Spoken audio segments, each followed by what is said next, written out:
علیکم ورحمۃ اللہ وبرکاتہ۔ میں سیدہ شمع الدین آپ سب کے سامنے تعلیم کی اہمیت اس موضوع پر چند باتیں پیش کرنا چاہتی ہوں۔ نحمدہ ونصلی علی رسولہ الکریم، اما بعد۔ قرآن کریم کا ارشاد ہے، پارہ 30 سورہ علق، بسم اللہ الرحمن الرحیم، اقرأ بسم ربک الذی خلق، پڑھو اپنے رب کے نام سے جس نے تمہیں پیدا کیا۔ حیرت ہے کہ تعلیم و ترقی میں ہے پیچھے، حیرت ہے کہ تعلیم و ترقی میں ہے پیچھے جس قوم کا آغاز ہی اقرا سے ہوا تھا۔ علم سیکھو، کیونکہ اللہ تعالیٰ کے لیے علم سیکھنا خشیت، اسے حاصل کرنے کی کوشش کرنا عبادت، اس کا پڑھنا پڑھانا تسبیح، اس کی جسد و جہاد، ناواقف پر سکھانا صدقہ اور اس کی اہلیت رکھنے والوں کو بتانا ثواب کا ذریعہ ہے۔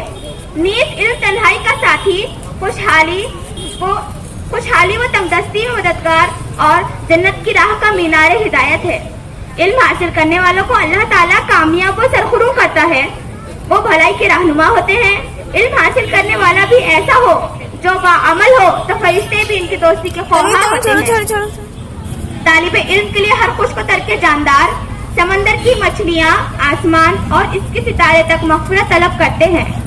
منزل سے آگے بڑھ کر منزل تلاش کر، منزل سے آگے بڑھ کر منزل تلاش کر، مل جائے تجھ کو دریا تو سمندر تلاش کر۔ تعلیم ہر انسان کے لیے بنیادی ضرورت ہے، یہ انسان کا حق ہے جسے کوئی بھی چھین نہیں سکتا۔ تعلیم نام ہے کسی قوم کی روحانی اور تہذیبی قدروں کو نئی نسل تک اس طرح پہنچانے کا کہ وہ اس کی زندگی کا جز بن جائے۔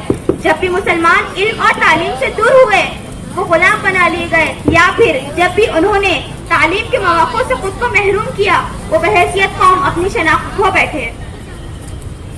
ڈگری تو محض تعلیمی اخراجات کی رسید ہوتی ہے، ڈگری تو محض تعلیمی اخراجات کی رسید ہوتی ہے، علم تو انسان کی گفتگو اور عمل سے ظاہر ہوتا ہے۔ تعلیم کی اہمیت کا ایک حسین واقعہ ہے۔ غزوہ بدر کے قیدیوں کی رہائی کے لیے فدیے کی رقم مقرر کی گئی تھی۔ ان میں سے جو نادار تھے وہ بلا معاوضہ ہی چھوڑ دیے گئے، لیکن جو لکھنا پڑھنا جانتے تھے انہیں حکم ہوا کہ 10 بچوں کو لکھنا پڑھنا سکھا دے تو چھوڑ دیے جائیں گے۔ چنانچہ زید بن ثابت رضی اللہ تعالیٰ عنہ نے جو کتاب وحی تھے اسی طرح لکھنا سیکھا تھا۔ اسی بات سے ہم اندازہ لگا سکتے ہیں کہ تعلیم کی کیا اہمیت ہے، اس کا حصول کتنا ضروری ہے۔ وآخر دعوانا ان الحمد للہ رب العالمین، والسلام علیکم ورحمۃ اللہ وبرکاتہ۔